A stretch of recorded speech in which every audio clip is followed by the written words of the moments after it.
Student, हमने home science NCERT lesson 1 से कार्य आजीविका वाले चैप्टर को पढ़ रहे थे।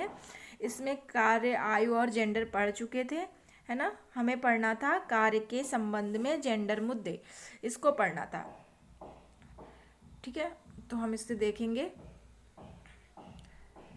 जीवन में के अधिकांश स्वरूप में प्राकृतिक ने जैविक और कार्यात्मक भिन्नताओं को भली भांति स्थापित करते हुए स्त्री और पुरुष में भेद किया है।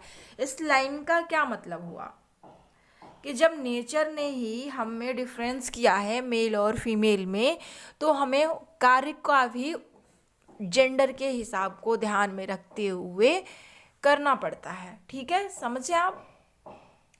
फिर जो है नेक्स्ट पॉइंट, समाज मानव जाति को दो लिंगों में बांटता है। समाज यानी कि सोसाइटी, एक तरीके से देखा जाए नेचर ने सिर्फ एक ही जाति को इस पृथ्वी पे भेजा है, वो है क्या, मानव जाति। क्या होता है, मानव जाति। ठीक है, लेकिन सोसाइटी ने क्या किया है, इस जाति को दो डिफरेंट भागों में बांटा है। किसके आधार पे बांटा है, स्त्री और पुरुष, हमारे लिंग के आधार पे बांटा है, यानी कि जेंडर के आधार पे बांटा है। परंतु गवर्नमेंट ने अभी हाल में भारत के सर्वोच्च न्यायालय ने पार जेंडर यानी कि ट्रांसजेंडर को भी तीसरे रूप में मान्यता दी है, जो ये बहुत अच्छी बात है।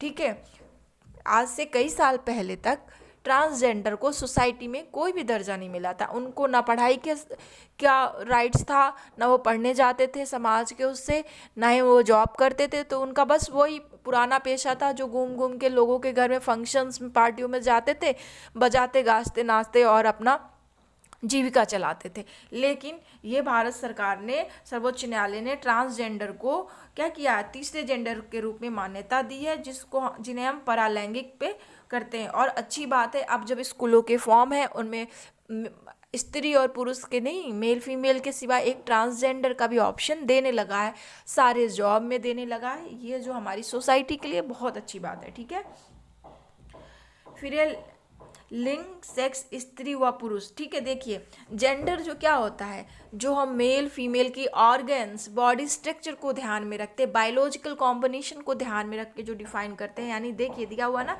जैविक चीज़ों को ध्यान में रखते हुए हम दृष्टिकोण से जब देखते हैं तो उसे हम जेंडर कहते हैं। ठीक है, और फिर जो है सेक्स और जेंडर शब्द क्या है, समाज जो क्या करती है, सेक्स और जेंडर को एक ही जैसे लेके पढ़ लेती है कि अरे दोनों का मतलब सेम ही है। लेकिन नहीं, दोनों का सेम क्या मतलब, सेम नहीं है, दोनों में बहुत सारे अंतर हैं।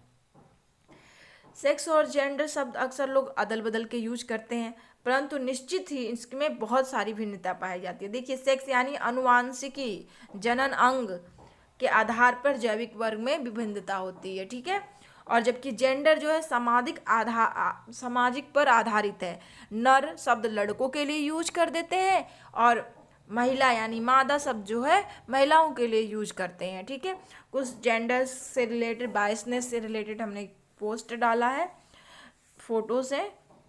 ये ज़रूरी है, जो हमें कहीं इक्वलिटी नहीं मिलती है, जैसे कि महिलाएं काम बराबर करती हैं पुरुषों के, लेकिन हमें तनख्वाह कम मिलता है महिलाओं को, जबकि ये रूल है हमारे उसमें कि महिलाओं को उतना श्रम नहीं करना है जितना एक मजदूर मेल श्रम कर रहा है, लेकिन फिर भी हमें मजदूरी कम मिलती है। आप अपने आसपास पता करना, अपनी सोसाइटी में पता करना कि जो महिला होती है मजदूर, उसको कम पैसे देते हैं अपेक्षा जो पुरुष होते हैं, क्योंकि वो कोई बार्गेनिंग नहीं करती है, चिक चिक नहीं करती है, उसको कोई मतलब नहीं है, उसको इतना पैसा मिल रहा है कि चलो ठीक है, कुछ तो दे रहा है, कुछ ना से बेहतर है कुछ दे रहा है। और इसी चीज़ का लोग जो है फ़ायदा उठाते हैं, और मेहनत भी वो ज़्यादा करती है, रेस्ट नहीं करती है, पूरे दिन घर का काम करती है, वहाँ बाहर भी करती है, पुरुषों से ज़्यादा औरत ज़्यादा काम करती है, उसके बजाय भी उनको बराबर का वेतन नहीं मिलता है। और साथ में अगर कोई वर्किंग वूमेन है तो बाहर ऑफिस में भी वो मेहनत से मन लगा के उतना ही काम करती है जितना घर आके वापस से पूरे कार को करती है। सिर्फ फीमेल की ही रिस्पॉन्सिबिलिटी क्यों है घर के काम को करने के लिए? अगर मेल भी बाहर वर्किंग है, फीमेल भी बाहर वर्किंग है, तो घर के कामों का भी डिवाइडेशन होना चाहिए कि वो भी थक गई है, वो भी इंसान है, दोनों को बराबर इक्वल में रखना चाहिए। लेकिन आजकल मेट्रो सिटीज़ में थोड़े थोड़े इस चीज़ों को कम हो रहा है। ठीक है ना, तो हमें इसी चीज़ को मेन पढ़ना है, फोकस करना। आप देखें यहाँ पे एक फ्लो डायग्राम हमने लगाया है, मदर जो होती है पेड वर्क नहीं करती है, ठीक है। जो वुमेन्स वर्क होती हैं अनपेड वर्क करती हैं। अनपेड वर्क में क्या है, पूरे घर को संभालना, घर के बजट को देखना। ये सारी पूरी सोसाइटी में क्या चल रहा है, राशन से लेके बच्चों की फीस से लेके हर एक चीज़ एक माँ जो है, एक फीमेल जो है, हाउसवाइफ जो है, इस चीज़ को करती है। ये अनपेड वर्क में उसके आता है।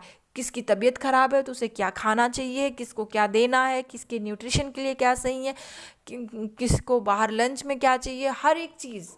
उसके कपड़े नहीं धुले हैं, कपड़े नहीं आयरन है, डस्टिंग नहीं हुई है, झाड़ू नहीं लगे हैं, घर में सफाई नहीं है, ये सारे काम अनपेड में करती है। और पेड में अगर वो बाहर वर्किंग है तो वो पेड में भी जाओ करती है, ठीक है। स्त्रियों को पुरुष से कम अतरते देखते हैं, समान वेतन नहीं मिलता है, महिलाओं को घर चलाने वाली गृहिणी माना जाता है, ठीक है। पहले की अपेक्षा महिलाएं अधिक आत्मनिर्भर अब हो चुकी हैं। साथ ही परिवार की स्थितियों में भी सुधार आ रहा है, धीरे धीरे डेवलपमेंट की ओर जा रहा है। बायसनेस महिलाओं के प्रति खत्म हो रहा है, ठीक है। आजकल हर कामकाजी महिला से यह अपेक्षा ये भी किया जाता है कि बाहर काम करके आइए, बाहर से पैसे भी अर्न करके आए और साथ में क्या है, घर के कार्य को भी वो देखे। मतलब हम जितनी ईमानदारी से बाहर पैसे कमा रहे हैं, आके घर के काम को भी उतना ही करके जाएं। अगर घर के काम नहीं करके गए हैं तो आपके बाहर काम करने की कोई वैल्यू नहीं है। ये जो इंडिया में बेसिकली ये चीज़ें हैं, ठीक है ना। अभी फिर भारत सरकार ने स्त्रियों के लिए कुछ संवैधानिक अधिनियम और पहल किया है, उस चीज़ को देखेंगे। ये बहुत इम्पॉर्टेंट है, आप लोग इसे नोट कर लेना, स्क्रीनशॉट ले लेना और याद कर लेना। ये आपके एग्ज़ाम पॉइंट ऑफ व्यू से और आपके पर्सनल नॉलेज के व्यू से भी बहुत ज़रूरी है। जागरूक होने के लिए बहुत ज़रूरी है। आपको पता होना चाहिए कि आपके राइट्स क्या हैं, एक महिला के राइट्स क्या हैं। महिला को खुद ही नहीं पता होता है, तो ये जानना बहुत ज़रूरी है, ठीक है। देखते हैं अब इसमें। भारत का संविधान सभी क्षेत्रों में पुरुष और स्त्रियों दोनों को समानता की गारंटी देता है, ठीक है। भारत संविधान यानी कि पूरा भारत जो संविधान है उसी पे चलता है, उसी के रूल नियम और बनाए कायदे कानून से चल रहा है, ये आप सब जानते हैं। तो उसमें ये क्लियरली मेंशन है कि पुरुष और स्त्री को समान अधिकार दिया जाए, ठीक है। पर होता कम है।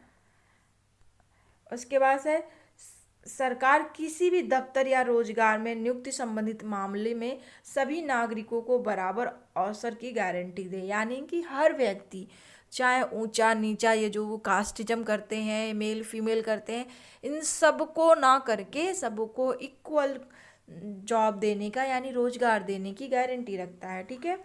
यह जाति, पंथ, रंग, प्रजाति, जेंडर आदि आधार पर रोजगार अथवा दफ्तर में के संदर्भ में भेदभाव को रोकता है। ये कहाँ मेंशन है? हमारे संविधान में। क्या हमें मालूम है? बहुत जगह नहीं मालूम है, हम उसको फेस करते हैं। फिर यह भी मांग करता है कि महिला मजदूर काम करने के लिए मनोविच परिस्थितियाँ दी जाएं। मतलब इसका कि उसकी अनुकूल परिस्थितियाँ दी जाएं कि अगर वहाँ पे महिला काम कर रही है तो ये जो जेंट्स होते हैं गाली गलौज गंदी गंदी देते हैं वो ना होनी चाहिए। वहाँ इन्वायरमेंट वैसा ना हो कि उस फीमेल को वहाँ अनकंफर्टेबल महसूस हो ताकि वो काम ना कर सके। इसलिए उस परिस्थिति को पहले देखकर वहाँ पे फीमेल वर्कर एम्प्लॉय को रखना चाहिए, ठीक है ना। किसी प्रकार का उसको शोषण नहीं होना चाहिए, उससे उसको बचा के रखना है, ठीक है। शैक्षिक आर्थिक प्राप्तियों में उसको सहायता प्रदान करना चाहिए, ठीक है। भारत संविधान में महिलाओं और बच्चों के लिए विशेष प्रावधान किया है।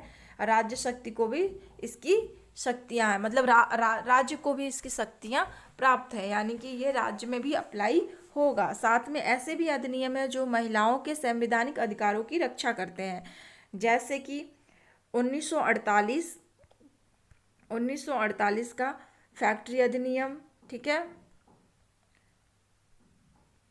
1991 का बागान श्रम अधिनियम, 1992 का खाद्यान्न अधिनियम जिसमें कर्मचारी राज्य बीमा अधिनियम आता है। इसमें मातृत्व लाभ वगैरह मिलते हैं, जैसे कि महिलाओं को मैटरनिटी लीव मिलता है, सीसीएल मिलता है। ये सारी चीज़ें क्या है, हमारे भारत संविधान के अनुच्छेदों में वर्णन किया गया है। इसका हमें रोजगार में इसका लाभ देना होता है, चाहे वो राज्य सरकार हो चाहे भारत सरकार हो, ठीक है।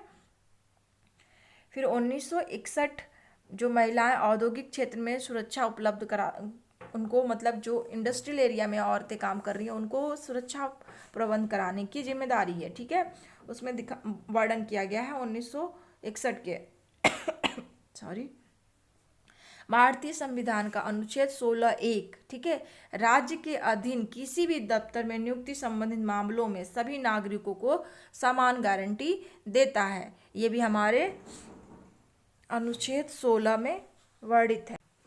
ठीक है, अब इससे संबंधित मामले भी जो है क्या है, इसमें इक्वलिटी के लिए भी हमारा संविधान जो है गारंटी देता है। अब कुछ अधिनियम फैक्ट्रियों से रिलेटेड है, जो फैक्ट्रियां हैं जहाँ पे महिलाएं या फिर कोई व्यक्ति कार्य कर रहा है तो उसके लिए क्या अनुदेश है। ठीक है, फैक्ट्री अधिनियम धारा 48 कहती है यदि किसी उद्योग या फैक्ट्री में 30 से अधिक महिलाएं नियुक्त की जाती हैं तो शिशु सदनों की व्यवस्था करनी चाहिए। शिशु सदन का मतलब क्या है कि अगर किसी फैक्ट्री या किसी जगह पे अगर 30 से ज़्यादा संख्या में औरतें काम करती हैं तो उनके बच्चों को रखने की वहाँ व्यवस्था होनी चाहिए, उनकी देखभाल के लिए होनी चाहिए। ठीक है, 6 वर्ष से छोटे बच्चों की देखभाल शिशु सदन में होगी, यानी कि जब तक बच्चा 6 वर्ष का नहीं हो जाता है तब तक वो उसे अपने कंपनी या फैक्ट्रीज में ले जाने की परमिशन होनी चाहिए। वहाँ प्रॉपर कमरा होना चाहिए जहाँ पे मदर अपने बच्चों को फीडिंग करा सके, ठीक है, सुला सके थोड़ी देर,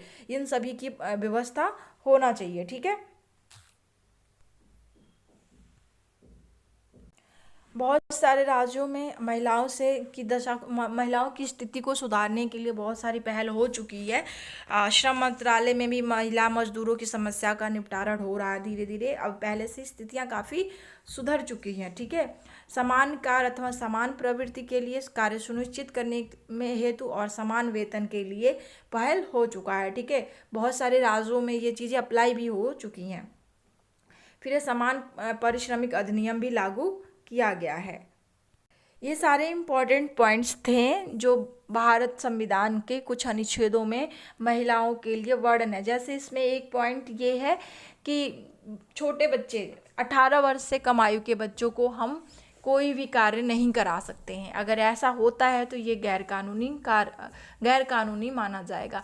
जो होटल में, घरों पे एज अ पियोन या फिर एज अ वर्कर रख लेते हैं छोटे बच्चों को, तो ये भी इलीगल है हमारे संविधान में। ठीक है, 18 वर्ष से आयु के हर बच्चे को पढ़ाई का अधिकार है, उनको पढ़ाना सुनिश्चित करना चाहिए। ये बहुत सारी चीज़ें हैं, इसका मैं अलग से एक बार आप लोगों को लिस्ट आउट करके डाल दूंगी PDF भी, ताकि उसको आपको याद करने में आसानी हो। बहुत सारे एक्ट और अधिनियम हैं। ठीक है, इसके एक पार्ट और बनेगा जिसमें फिर जाके ये फर्स्ट चैप्टर कंप्लीट हो जाएगा। एक चैप्टर तो एक पार्ट और लगेगा इसे बनाने में। तब तक के लिए थैंक यू। अगर कोई क्वेरी हो, कोई समस्या हो तो आप मुझे मैसेज कर सकते हैं, मुझसे पूछ सकते हैं। वापस से मैं उस टॉपिक पे पूरी डिटेल से बताऊंगी अलग से। ठीक है, थैंक यू।